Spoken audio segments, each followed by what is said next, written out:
नमस्कार मित्रांनो, स्वागत आहे तुमचं आताच्या ब्रेकिंग न्यूजमध्ये। मित्रांनो, राज्य सरकारच्या लाडकी बहीण योजनेचा नियमबाह्य फायदा घेणाऱ्या सरकारी सेवेतील महिला कर्मचाऱ्यांवरती कारवाई करण्याचे आदेश सामान्य प्रशासन विभागाने सर्व संबंधित विभागांना आज दिलेत। आता कशा पद्धतीने ही कारवाई होणार याबद्दल मात्र उत्सुकता आहे।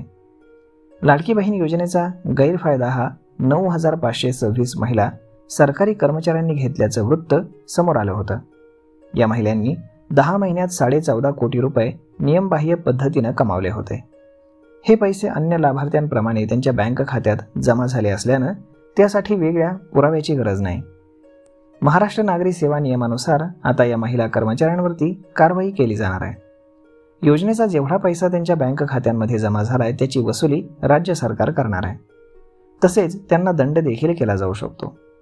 सेवा नियमामध्ये अशा पद्धतीने सरकारची आर्थिक फसवणूक केल्यास वेतनवाढ रोखण्याची कारवाई देखील केली जाणार आहे। योजनेचा गैरफायदा घेणाऱ्या 9526 सरकारी महिला कर्मचाऱ्यांचा डाटा महिला आणि बालकल्याण विभागाकडे नावानिशी आणि त्यांच्या विभागानिशी तयार आहे।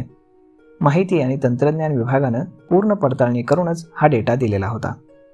त्या आधारे प्रत्येक सरकारी कार्यालयाकडे त्यांच्या अखत्यारीमध्ये येणाऱ्या महिला कर्मचारी लाभार्थ्यांची यादी ही पाठवली जाणार आहे। राज्याचे मुख्य सचिव राजेश कुमार यांनी विविध विभागांच्या सचिवांची बैठक ही गेल्या आठवड्यात घेतली होती।